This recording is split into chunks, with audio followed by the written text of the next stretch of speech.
Many Christians today are confused. Some ignore Israel completely. Others love Israel, but support it in ways that do more harm than good. But the Bible is not confused, and neither should we be. In this video, we're going to uncover the powerful biblical reasons why every follower of Jesus should support Israel, not out of politics or emotion, but out of obedience to God's word. My name is the Prophet 33, and I bring you the word of God. The reason I wear a mask is because I am persecuted in my country for my faith. This mask protects my life. Let's continue. There are two extremes in the church today. Christians who are indifferent or even hostile toward Israel, and Christians who support Israel, but in ways that are not rooted in Scripture. Why the confusion? Because deception always begins with a question. Just like in Genesis 3, did God really say? Satan didn't begin by denying God. He simply twisted his words just enough to sound spiritual while changing the truth. Today, that same deception reappears through theological claims that try to distance Israel from God's promises. Pastors confidently declare that modern Israel has no divine legitimacy. Scholars write that the promises to Abraham now belong only to the spiritual Israel, the church. But none of this aligns with what God actually said. Genesis 12, 1-3. I will make you a great nation. I will bless those who bless you, and curse those who curse you. And in you all the families of the earth shall be blessed. This promise was not conditional. It wasn't revoked when Israel sinned in the wilderness. God's plan has always included Israel as his chosen people and as a light to the nations. This covenant stands as a foundational truth of Scripture. It is the lens through which all prophetic and redemptive history flows. From the call of Abraham to the return of the Messiah, Israel is not a detour or a temporary vessel. Israel is central.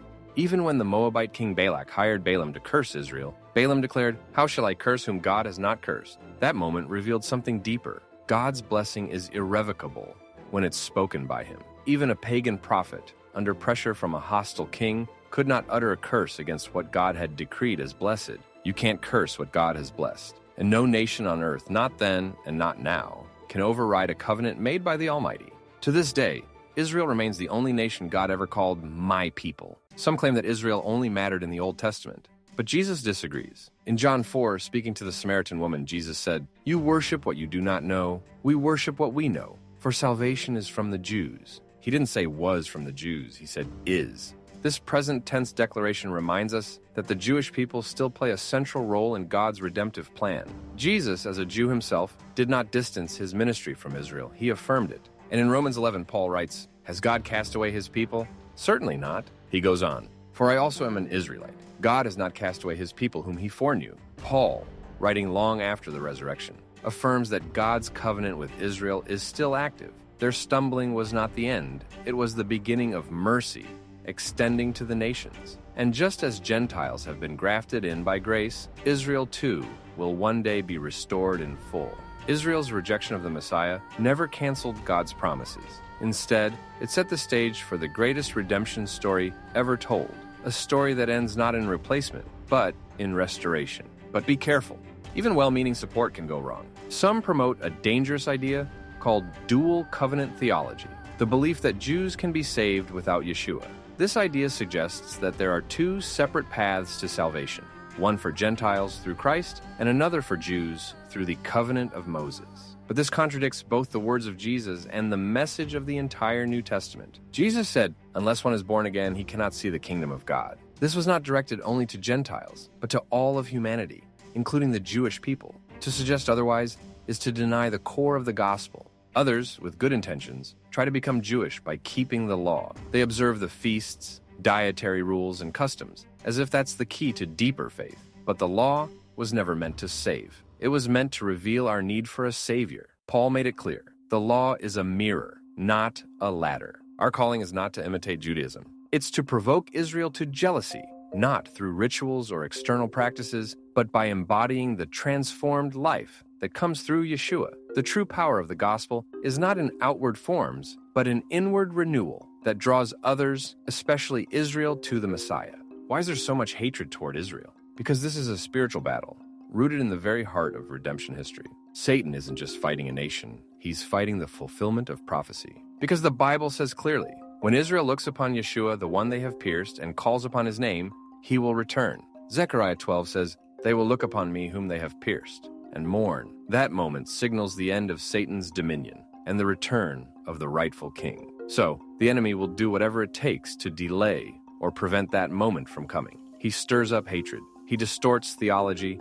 He blinds hearts. This isn't about modern politics or human rights disputes. It's about preventing the return of the Messiah. It's not about politics. It's about prophecy. It's about the plan of God and the war against it. Romans 11 says, all Israel will be saved, not because of their righteousness, but because of God's unchanging name and character. I am the Lord, I do not change. Therefore you are not consumed, O sons of Jacob.